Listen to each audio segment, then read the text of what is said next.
예수님을 죽인 대가로 이스라엘의 혼란이 시작됩니다. 그런데 신명기 24장 16절에는 자식들은 아비를 인하여 죽임을 당치 않을 것이라고 말했습니다. 조상들의 죄 때문에 후손들이 2000년 가까운 시간 동안 끔찍한 혼란을 당한다는 게 이해되지 않습니다. 개인적으로 억울하지 않을까요? 참 좋은 질문 같죠? 자, 먼저 여기에 예수님을 죽인 대가로 이스라엘의 혼란이 시작됩니다. 근데 예수님을 죽인 대가로 혼란이 시작된다. 이것이 맞는 말이지만 약간 또 안 맞는 말이기도 합니다. 자, 이걸 한번 보세요. 예수님을 죽인 사람들이 여기 한번 봐봐요. 예수님을 십자가에 죽인 사람들, 십자가 밑에서 막 사람들이 유대인들이요 죽이라 죽이라 해서 예수님 이제 죽게 되지 않습니까? 근데 예수님이 죽을 때 예수님을 죽이라 죽이라 한 사람들 죄를 짊어졌어요, 안 짊어졌어요? 짊어졌잖아요. 그래서 예수님이 유대인의 배척을 이용해서 십자가에 죽으시고 부활하심으로 구원을 완성하셔서 부활하신 이후에 구원을 완성하셨고, 그리고 예수님이 제 아들을 보내서 예수님 배척한 유대인들을 향해서 소리 질렀잖아요. 너희가 못 박아 죽인 예수를 살리셨다 하면서 구약 성경들은 설명을 쫙 해주니까 예수님을 죽이라고 했던 사람들이 뭐라 했습니까? 우리가 어찌할꼬? 그러니까 뭐라 했습니까? 죄의 사함을 얻고 구원받으라 그랬잖아요.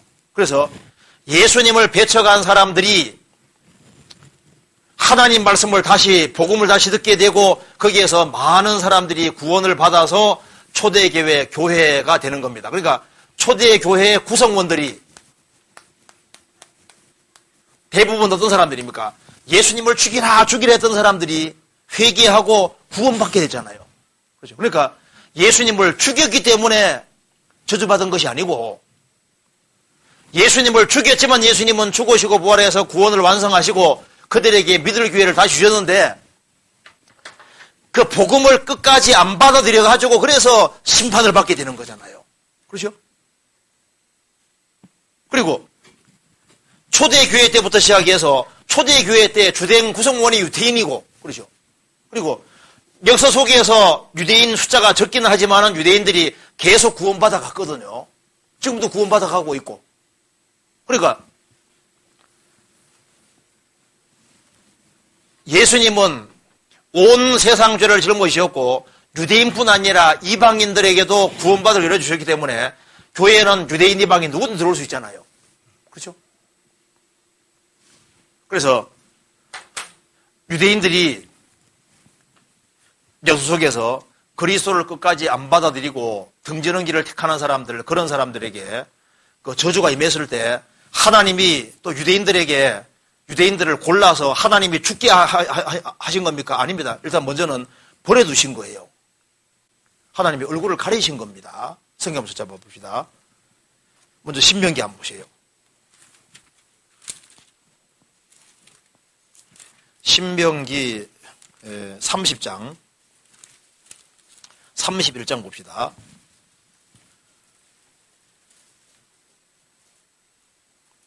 (30장) 18절을 보시겠습니다.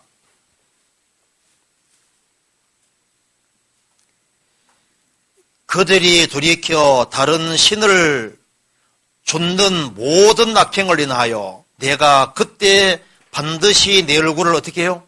숨기리라. 하나님이 얼굴을 숨기고 내버려 두니까 얻어 터진 거예요. 그러니까 하나님이 이스라엘이 죄 지을 때는 얼굴을 숨기리라 그랬죠. 숨기니까 이방인에게 얻어 터지도록 내버려 두신 겁니다. 에스겔 한번 봅시다.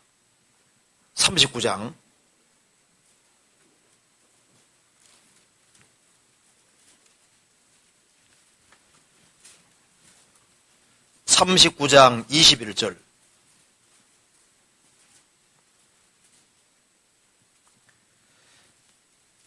내가 내 영광을 열국 중에 나타내어 열국으로 나의 행한 심판과 내가 그 위에 나타낸 영광을 보게 하리, 권능을 보게 하리니 그날 이후에 이스라엘 족속은 나를 여호와 자기들의 하나님인 줄 알겠고 열국은 이스라엘 족속이 그 죄악으로 인하여 살아받은 줄 알지라. 그들이 내게 범죄하였으므로 내 얼굴을 그들에게 가리우고 그들을 그 대적의 손에 붙여 다 가려 떨어지게 하였으되 내가 그들의 더러움과 그들의 범죄한 대로 행하여 그들에게 내 얼굴을 가리웠었느니라. 그러니까 이스라엘이 하나님을 등지고 살 때 하나님께서 이스라엘 민족에게 얼굴을 가려서 얻어지게 내버려 두신 겁니다. 히틀러가 유대인 죽일 때 하나님이 죽이게 만든 겁니까? 내버려 두신 겁니까? 하나님께서 히틀러에게 야 히틀러 네 죽여 이렇게 시켰습니까? 아니잖아요. 유대인들이 2000년 동안 망할 때 유랑 생활하면 망할 때 하나님이 부추겨서 죽이게 만든 게 아니고 하나님을 등지고 사는 길을 택하니까 하나님이 내버려 두시고 얼굴을 가린 거예요. 하나님의 도움을 원치 않기 때문에 내버려 두셨기 때문에 얻으시도록 된 겁니다. 그리고 유대인들을 핍박하고 학대한 사람은 거기에 대해서 벌을 또 받게 되는 거예요. 그러니까 여기 이제 질문이 예수님을 죽인 대가로 이스라엘의 혼란이 시작됩니다. 예수님을 죽였지만 예수님은 부활하셨고 그리고 유대인들 뿐 아니라 전 세계에 복음 믿을 수 있는 기회 주셨는데 유대인들을 끝까지 대적하는 길을 택한 그 사람들에게 저주가 내렸다는 것이 뭡니까? 얼굴을 가린 겁니다. 그래서 2000년 동안 얻으시도록 내버려 두신 거예요. 그래서 유대인들이 항상 얻어진 것이 아니라 이것이 이제 주기적으로 아주 혼란을 당하고 어려움을 당하게 됐잖아요. 등지고 살아가니까. 그러니까 하나님께서 유대인이라 할지라도 벌받지 말아야 될 사람에게 벌을 내리고 그런 게 아닙니다. 그렇잖아요. 유대인들이 몽땅 다 항상 그렇게 당한 건 아니잖아요. 유대인 중에도 계속 구원받아 왔거든요. 대체적으로 그런 일이 있었던 것이 맞고 그래서 유대인들이 환난 당하는 걸 주님이 허락하시고 내버려 두신 거예요. 그래서 여기 이제 질문 자체가 조금요. 유대인 예수님을 죽인 대가로 이스라엘 환란이 시작됩니다. 근데 이 말이 한쪽으로 맞고 또 항상 맞는 것도 아닙니다. 죽인 대가로 환란이 시작되는데 그러면 초대교회 성도도 다 죽어야 될 거 아니에요? 그거 아니잖아요. 그런데 이제 이걸 또 그런데 신명기 24장 16절에는 자식들은 아비를 인하여 죽임을 당치 않을 것이라고 했습니다. 조상들의 죄 때문에 후손들이 2000년 가까운 시간 동안 끔찍한 혼란을 당하게 되는 게 이해가 되지 않습니다. 그래서 유대인들이 2000년 유랑 생활을 하면서 조상들 때문에 유랑 민족이 돼가지고 고생을 많이 한 것이 맞잖아요. 그런데 그 중에서도 하나님은 계시기 때문에 죄를 돌이키는 사람은 항상 건져 오셨던 겁니다. 그잖아요. 그리고 유대인들이 하나님을 등지고 그 길을 택할 때 얼굴을 가렸기 때문에 이방인들 얻으시는 것도 허락하신 거예요. 주님께서. 그리고 여기 이제 개인적으로 억울하지 않을까요? 개인적으로는 억울할 일이 없습니다. 왜냐하면 하나님은 항상 살아 계시기 때문에 자기의 악과 죄를 깨닫고 돌이키는 사람은 항상 건져주십니다. 그잖아요. 가나안 7민족 정복 하실 때에도 기생 라합 같은 경우는 죄를 깨닫고 돌이키니 건져주셨잖아요. 룻은 모압 여자인데 모압 사람들은 영원히 여호와 총회에 못 들어오게 되어 있습니다. 들어왔잖아요. 저주가 선포되어 있어도 돌이키는 사람, 은혜를 구하는 사람은 구원받을 수 있는 거예요. 이거 잠깐 찾아봅시다. 여기 찾아봅시다. 여기 신명기 한번 보세요. 신명기 23장 보시겠습니다. 23장 3절.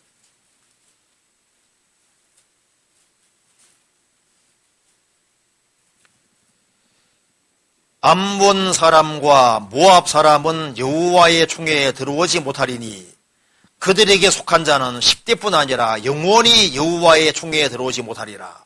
그러니까 모압 사람들은 암몬과 모압 사람은 여호와 총회에 영원히 못 들어오다 그랬죠. 저주가 선포되어 있잖아요. 그래서 들어왔잖아요. 룻은 모압 여자입니다. 왜 들어왔을까요? 그게 은혜인 겁니다. 죄인은 전부 다 멸망당해야 된다. 공허인데 믿음으로 들어올 수 있는 거예요. 유대인에게 저주가 선포되어서도 돌이키는 사람은 언제든지 건져받을 수도 있는 겁니다. 그러니까 개인적으로 억울할 건 없어요. 근데 그리고 여기 이제 중요한 것이 신명기 24장 16절 이것을 또 여기다 인용하면 안 된다 그 말입니다. 이건 또 다른 내용입니다. 찾아봅시다. 신명기 24장 16절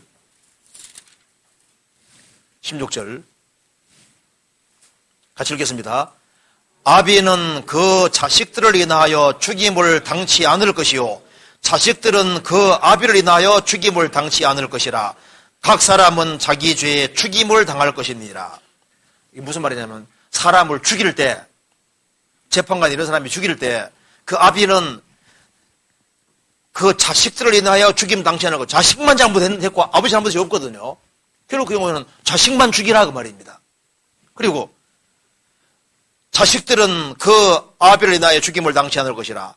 아버지만 잘못했고 아들은 잘못이 없는 것이 명백할 경우에는 아버지만 죽여야지 자식은 죽이지 마라 그 말입니다. 그래서 각 사람은 자기 죄에 죽임을 당할 것이니라. 죄 지은 그 사람에 대해서 그 사람에게 형벌을 내리고 죽여야지 관계없는 그 자식을 죽여서는 안 될 걸 얘기해서 요것을 그대로 행한 사람이 성경에 나옵니다. 열왕기하 찾아봅시다. 열왕기하 14장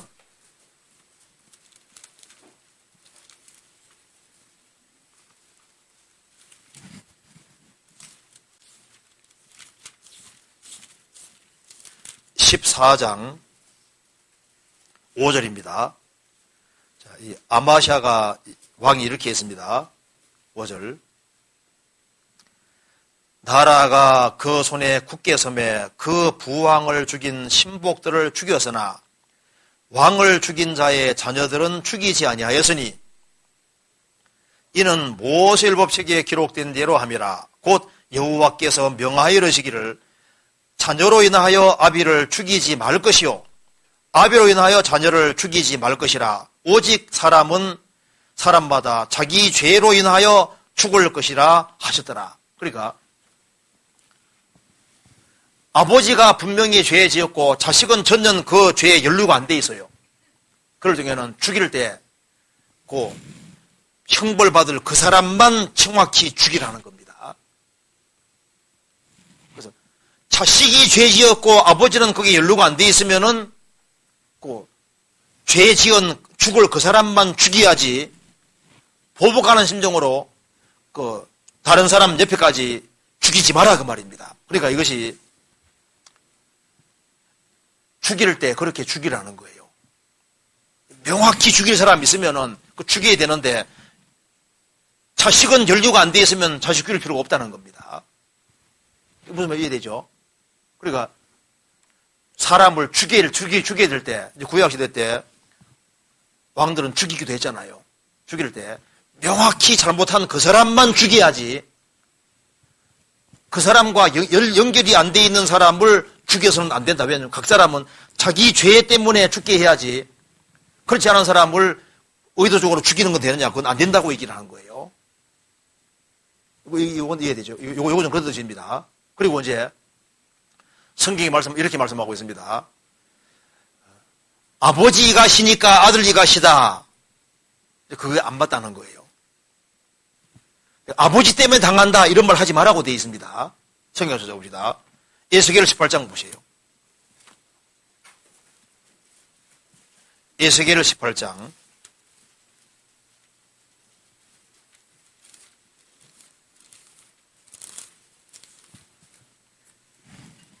1절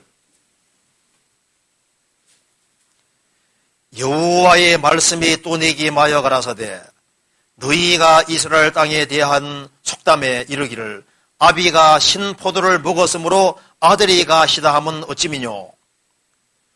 나 주 여호와가 말하노라. 내가 나의 삶을 두고 맹세하노니 너희가 이스라엘 가운데서 다시는 이 속담을 쓰지 못하게 되리라. 그 다음 읽겠습니다. 모든 영혼이 다 내게 속한지라. 아비의 영혼이 내게 속한 같이 아들의 영혼도 내게 속하였나니 범죄하는 그 영혼이 죽으리라. 아버지가 시기 때문에 너희도 시다. 근데 그 엉뚱한 얘기를 하는 겁니다. 아버지가 포도주 먹었는데 아들이가 실 리가 없잖아요. 아버지 때문에 나도 당하고 망한다. 그렇게 말하지 말아라는 겁니다. 사람은 하나님 변전이 있기 때문에 각자는 자기 죄로만 죽임당하고 멸망한다는 겁니다. 멸망당하는 것은 자기 죄로 멸망당하는 거예요. 성경 예레미야 그리고 이제 에스겔 18장 20절을 보시겠습니다. 한번 같이 읽어봅시다. 범죄하는 그 영혼은 죽을지라 아들은 아비의 죄악을 담당치 않을 것이요 아비는 아들의 죄악을 담당치 아니하리니 의인의 의도 자기에게로 돌아가고 악인의 악도 자기에게 돌아가리라. 각자는 자기 죄로 영혼이 멸망하는 거예요. 예레미야 31장 보시겠습니다.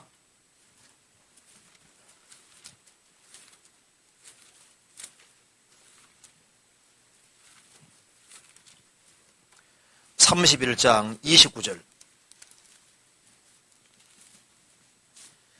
자, 같이 읽겠습니다.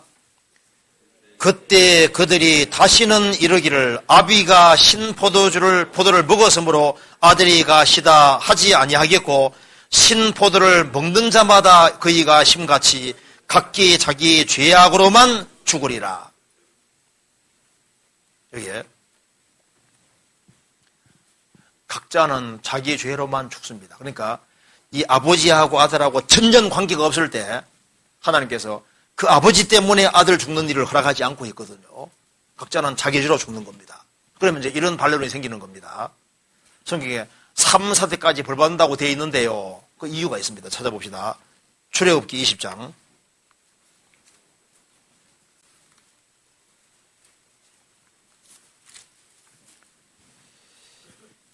(20장) 4절입니다. 또 너를 위하여 새긴 우상을 만들지 말고 또 위로 하늘에 있는 것이나 아래로 땅에 있는 것이나 땅 아래 물속에 있는 것에 아무 형상이든지 만들지 말며 그것들에게 전하지 말며 그것들을 섬기지 말라. 나 여호와 너의 하나님은 질투하는 하나님이즉 나를 미워하는 자의 죄를 갚되 아비로부터 아들에게로 3, 4대까지 이르게 하거니와 나를 사랑하고 내 계명을 지키는 자에게는 1000대까지 은혜를 베푸느니라. 우상 숭배를 하면은 하나님을 미워하는 자의 죄를 갚되 아비로부터 아들에게로 3, 4대까지 이르게 한다. 왜 그럴까요? 답습하기 때문입니다. 성경에 이렇게 되어 있습니다. 아버지가 우상 숭배했거든요. 그런데 그 아들이 그 아버지 우상 숭배에 답습할 때 아버지 때문이라고 성경이 안 되어 있습니다. 네 선택이라고 되어 있거든요. 우리 아버지가 우상 숭배자니까 나는 어쩔 수 없어. 그것이 잘못된 거예요. 여로보암 왕이 우상 숭배할 때 그 아들은 우상 숭배하지 않았습니다.